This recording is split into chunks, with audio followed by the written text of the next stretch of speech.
સ્વયં પ્રભુએ આજ્ઞા કરી વ્રજવાસીઓને કે ગોવર્ધન યાગ કરો, ગિરિરાજજીનું પૂજન કરો. અને ત્યારથી આપણી પરંપરા એ ગોવર્ધન પૂજાની આજ સુધી ચાલતી આવી છે. આજે પણ જ્યારે પણ આપણે બ્રજમાં જઈએ તો બે જગ્યાએ તો ચોક્કસ જઈએ, એક વિશ્રામ ઘાટે અને બીજું જતીપુરા ગિરિરાજજીનું પૂજન કરવા. આ બે સ્થાન તો અચૂક જતા હોઈએ.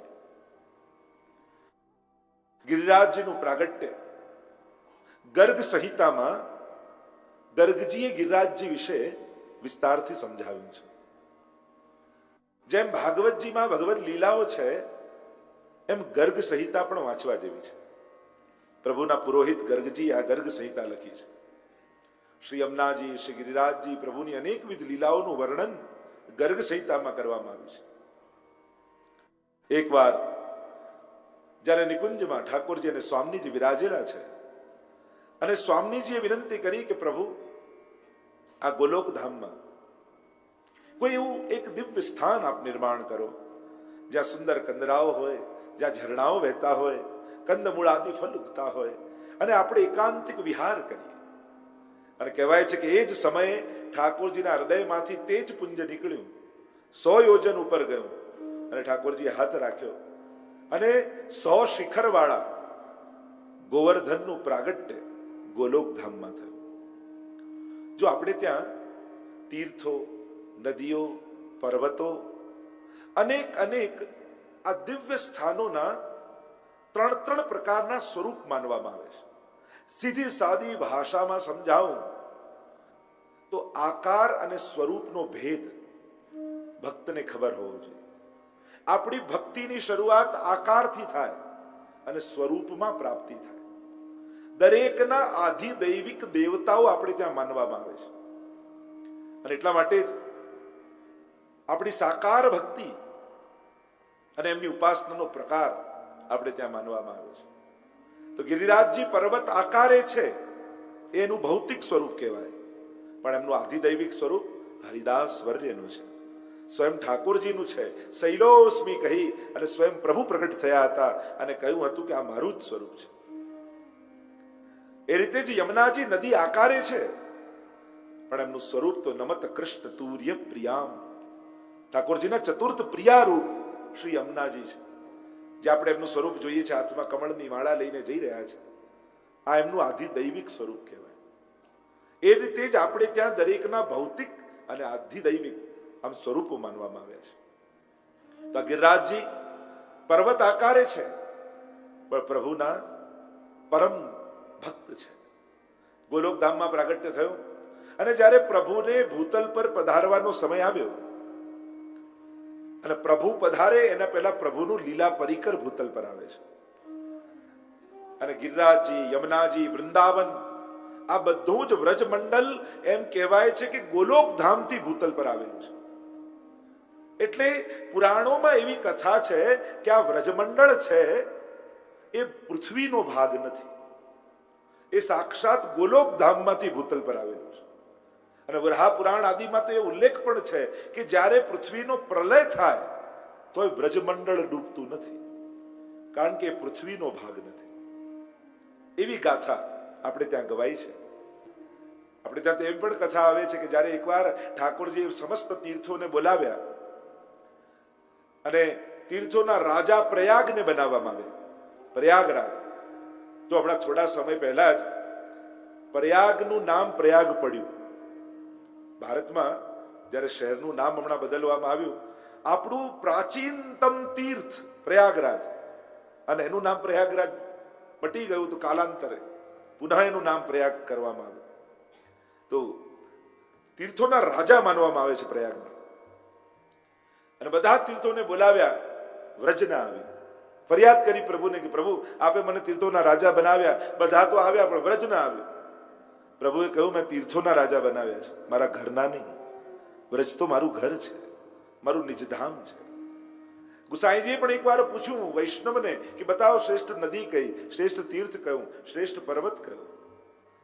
ત્યારે એને તો કહ્યું શ્રેષ્ઠ નદી યમુનાજી છે, શ્રેષ્ઠ પર્વત ગિરિરાજજી છે, શ્રેષ્ઠ તીર્થ વ્રજ છે.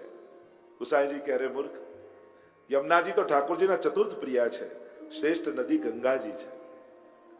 અરે ગિરિરાજજી તો હરિદાસ વર્ય છે, શ્રેષ્ઠ પર્વત એ મેરુ પર્વત છે, અને વ્રજ તો ઠાકોરજીનું ઘર છે, શ્રેષ્ઠ તીર્થ તો પ્રયાગ છે.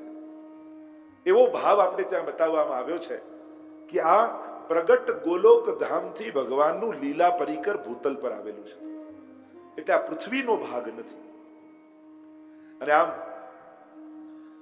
જ્યારે યમુનાજી ભૂતલ પર પધાર્યા, ગિરિરાજજી પધાર્યા, વ્રજમંડલ આવ્યું, વૃંદાવન આવ્યું, અને ગિરિરાજજીનું પ્રાગટ્ય સાલમલી દ્વીપમાં દ્રોણના પુત્ર રૂપે થયું. 3 ભાઈ થયા, કાંતાનાથ, ગોવર્ધન અને ત્રીજા ચરણાદ્રી પર્વત, જે ગુસાઈજીનું પ્રાગટ્ય સ્થળ છે, ચરણાટ. આ 3 ભાઈ છે. પુરત્ય મુનિ એકવાર પરિક્રમા કરતા કરતા આવ્યા, આમને ત્યાં રોકાયા. ગોવર્ધન પર્વત પર દ્રષ્ટિ પડી અને મનમાં એમ થયું કે આ ગોવર્ધનને હું લઈ જાઉં કાશી, અને ત્યાં આમની ઉપર બેસી અને કાશી વિશ્વનાથની આરાધના કરું. ગોવર્ધનને કહ્યું કે હું આવું તો ખરા, પણ એક શરત, એકવાર મને જ્યાં મૂકશો ત્યાંથી ઉભો નહીં થાવ. સંકલ્પથી બંધાયા. પોતાના યોગ બળે ગિરિરાજજીને પોતાના હસ્તમાં ધારણ કરીને ચાલ્યા. વચ્ચે વ્રજમંડલ આવ્યું અને ગિરિરાજજીને થયું કે હું તો વ્રજમાં વાસ કરવા જ આવ્યો છું, અને એટલા માટે તો નિમિત્ત બનાવ્યા ઋષિને, મારે તો અહીંયા જ આવું હતું. પોતાનું વજન વધાર્યું, ઉચકી ન શક્યા, ઋષિને પધરાવી દીધા. ફરી લેવા ગયા ત્યારે ગિરિરાજજીએ કહ્યું કે તમે તો સંકલ્પથી બંધાયેલા હતા, એકવાર મને જ્યાં મૂકશો ત્યાંથી ઉભો નહીં થાવ. ઋષિને આવ્યો ક્રોધ, આપ્યો શ્રાપ. મારો શ્રાપ છે, રોજ તલભર તમે ઘટશો. અને ત્યારથી ગિરિરાજ બાબાને શ્રાપ લાગ્યો છે, રોજ તલભર ગિરિરાજજી ઘટે છે. પણ વ્રજમંડળમાં પધાર્યા. ગિરિરાજજીની ગાથા અનેક રૂપે ગાવામાં આવી છે. આજે પણ ગિરિરાજજીની આરાધનાનો પ્રકાર, અને કલિયુગમાં પ્રગટ દેવ ગિરિરાજજીને માનવામાં આવે છે. એમ જ્ઞાતિ પ્રમાણે આપણા જુદા જુદા કુળ દેવતા હોય, પણ એકવાર બ્રહ્મ સંબંધ લઈ વૈષ્ણવ થયા પછી અમારો દેવ ગોવર્ધન રાનો, વૈષ્ણવના કોઈ કુળ દેવતા હોય તો એ ગિરિરાજજી છે, એ ગિરિરાજ બાબા છે. વ્રજ ભક્તોના કુળ દેવતા એ ગિરિરાજ બાબા છે. અને એટલા માટે વ્રજ ભક્તો ગિરિરાજજીની આરાધના કરે છે, ઉપાસના કરે છે. આજે પણ પ્રગટ આપણા બધાનો અનુભવ, જીવનમાં કોઈ પણ પ્રકારનું સંકટ આવે, આપણે તો એમ કહેવાય કે ઠાકોરજીને શ્રમ ન આપીએ, પણ ગિરિરાજજી હરિદાસ વર્ય વૈષ્ણવ છે, પણ એમની આગળ આપણું હૃદય ખોલીને વાત કરે. એટલે ગિરિરાજજી આજે પણ પ્રગટ રૂપે બિરાજમાન છે. જ્યારે જ્યારે આપણે જતીપુરા જઈએ, ગોવર્ધન પૂજા કરીએ, ગિરિરાજજીનું પૂજન કરીએ, 7 કોષ આદિની પરિક્રમા કરીએ, 9 કોષની પરિક્રમા કરવામાં આવે, અને પરિક્રમાનો પ્રકાર જ એ છે કે ભગવત ચિંતન કરતા કરતા, ભગવત સ્મરણ કરતા કરતા પરિક્રમા કરવી. બને તો કોશિશ કરવી, યમુનાજીના તટ ઉપર હો ત્યારે અને ગિરિરાજજીની તળેટીમાં હો ત્યારે બને તો લૌકિક વાત નહીં કરવી. કારણ કે ગિરિરાજજી અખંડ ભગવત નામ જપી રહ્યા છે. બને તો એમની ભક્તિમાં વિક્ષેપ નહીં કરાવો.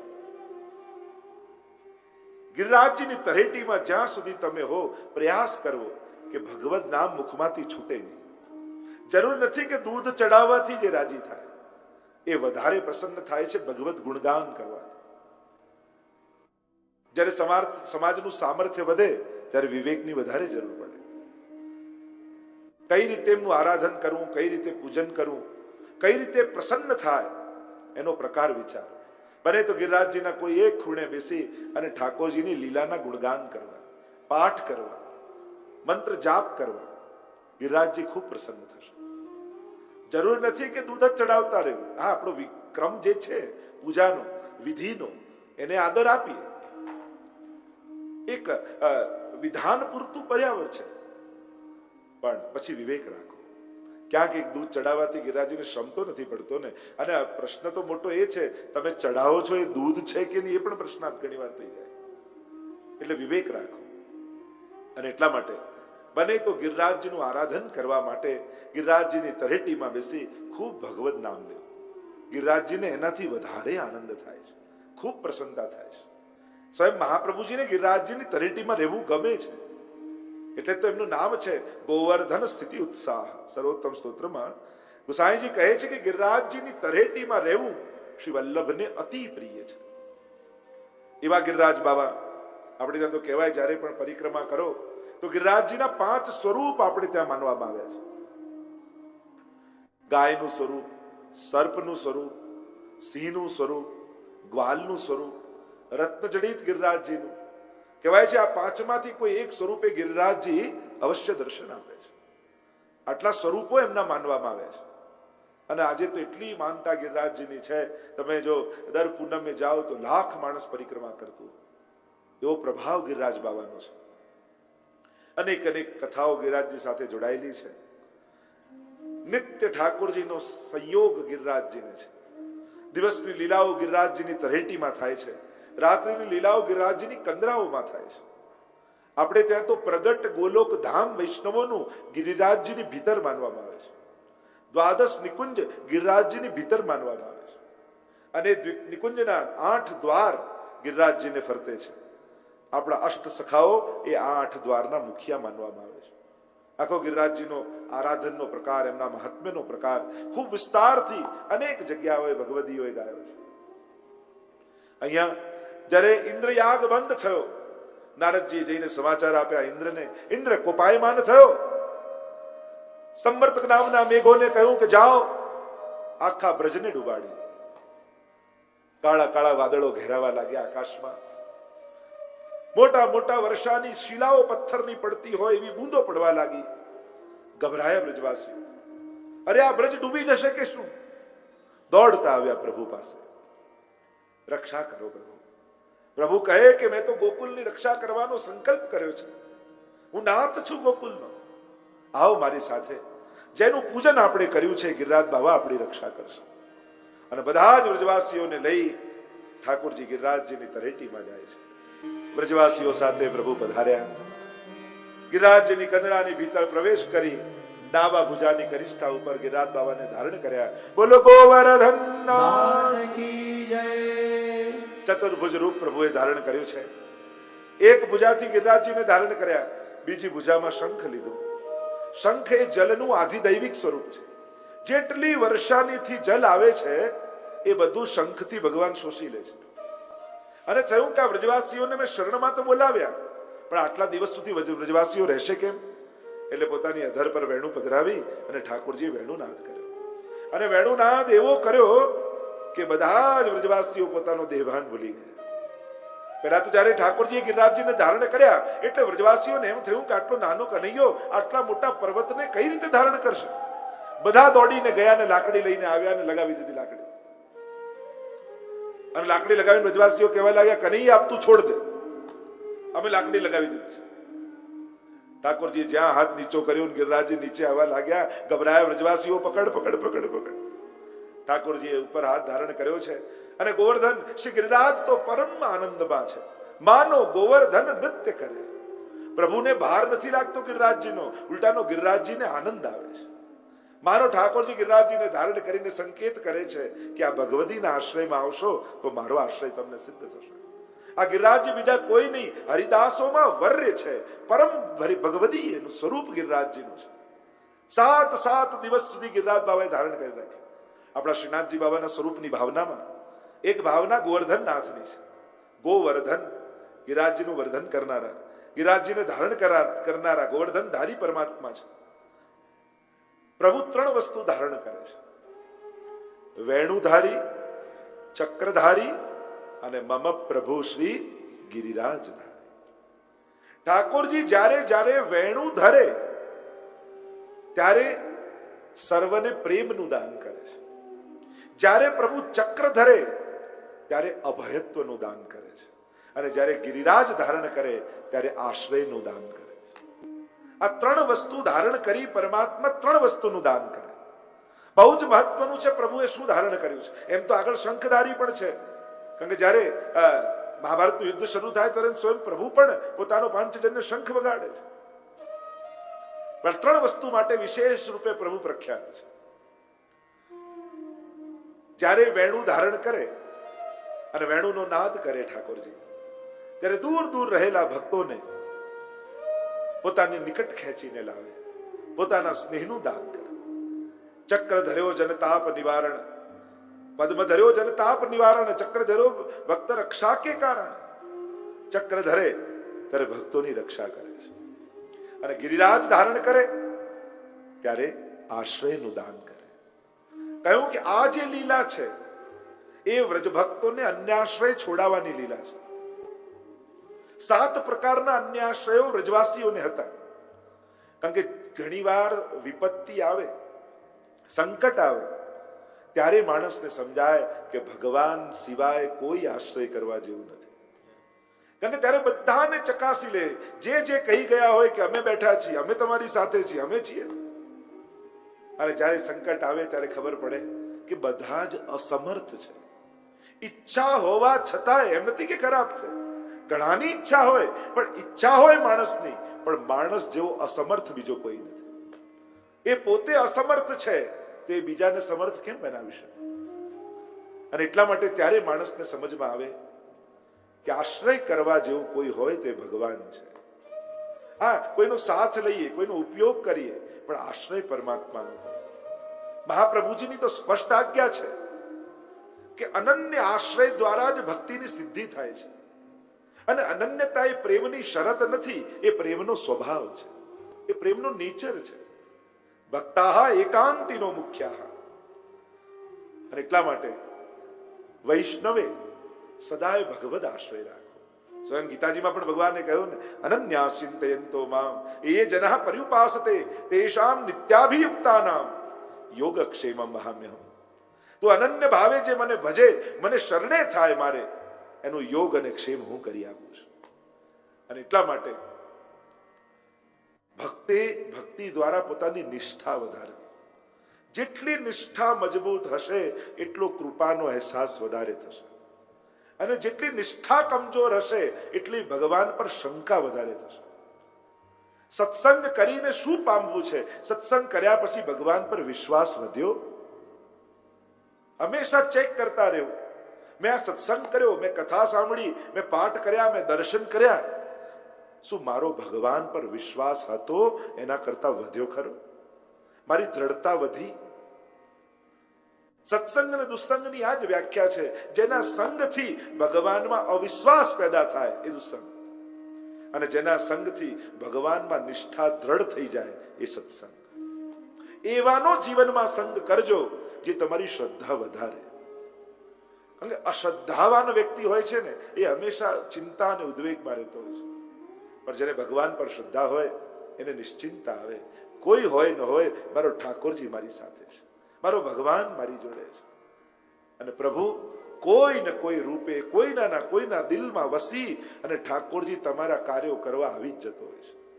અને એટલા માટે અનન્ય આશ્રય એટલા માટે કહું છું કે જ્યારે કોઈ પણ મદદમાં આવે ને, ત્યારે આ વ્યક્તિએ મદદ કરી એમ નહીં વિચારું, મારા ઠાકોરજી આના દિલમાં વસ્યા, ભગવાને આને પ્રેરણા કરી. એટલે આભાર વ્યક્તિનો ભલે માનીએ, પણ હૃદયથી સમજી જવું કે આ સાચો ઉપકારી તો મારો પરમાત્મા જ છે. બીમાર પડ્યા ને ડોક્ટરની દવા લાગુ પડી, ડોક્ટરનો આભાર માનીએ, પણ હૃદયથી તો એમ જ વિચારું, મારા ઠાકોરજી આના દિલમાં વસ્યા, મારા પ્રભુની કૃપાને કારણે મને લાગુ પડી. આશ્રય પરમાત્માનું કરો. એવા સમયે દરેકની ભીતર પરમાત્મા મારી મદદ કરી રહ્યો છે એ રીતે જોવું. ક્યારેક કોઈની ભીતર પ્રવેશી, આપણને તો એવી આદત પડેલી છે કે ભગવાન આવે તો આમ લાઈટ થાય, ધુમાડો થાય, ટ્રિંગ દઈને ભગવાન આવી જાય. આ સિરિયલો જોઈ જોઈને આદત પડી છે ને આપણને. અરે ના ના, પ્રભુ ક્યારેય કોઈની જીભ ઉપર બેસી જાય આપણા માટે અને થોડા શબ્દો બોલાવી દે, ક્યારેક કોઈના હાથમાં કે આપણને ઉપાડી લે, ક્યારેક કોઈના પગમાં પ્રવેશીને આપણા માટે દોડવા લાગે. ક્યાં ક્યાં કેટલી વાર કેટલા માણસોનો ઉપયોગ કરી આપણી મદદ કરતો હોય છે. છતાંય આપણે શું કહ્યું, બધાએ મદદ કરી પણ ભગવાન ના આવ્યા. અરે એ જ હતા, અરે ભગવાન હતા, તું ઓળખી ન શક્યો. એ તો તારી મદદમાં ક્યાંક ને ક્યાંક करने वाले आप ही हो प्रभु. लोग मुझे देखते हैं, मेरे काम को देखते हैं, पर मेरे भीतर विराजे परमात्मा को नहीं देखते. આ વૈષ્ણવી વિવેક છે. બધે જ્યાં જ્યાં કોઈ આવીને ઉપકાર કરે ત્યાં પરમાત્માને જો.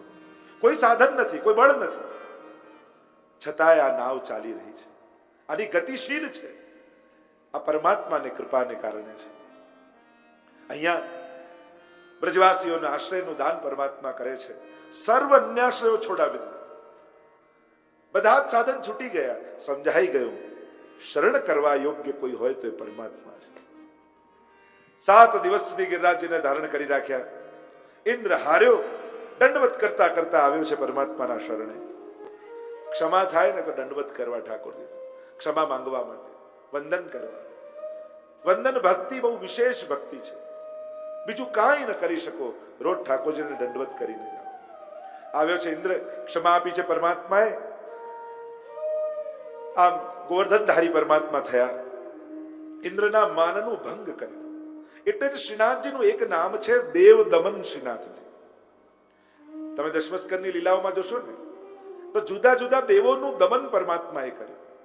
કારણ કે જ્યારે સ્થાન મળ્યું, પદ મળ્યું, સત્તા મળી, દેવતાનું રૂપ મળ્યું, ત્યારે પોતાને પરમાત્મા માનવા લાગ્યા.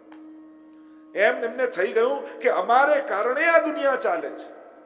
ત્યારે પરમાત્માએ આ દેવતાઓનું દમન કર્યું.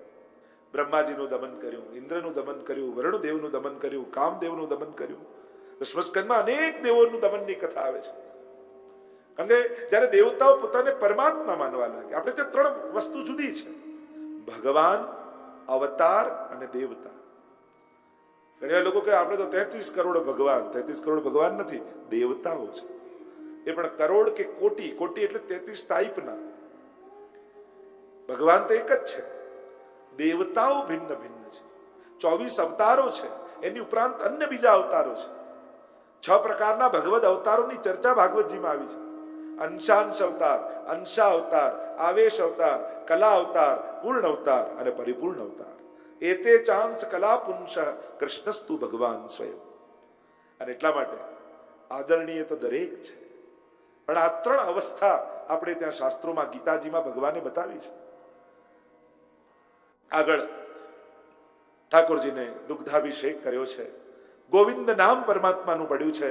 બોલો ગોવિંદ ભગવાન કી. ગોવર્ધન યાગની લીલાને વિરામ આપીએ.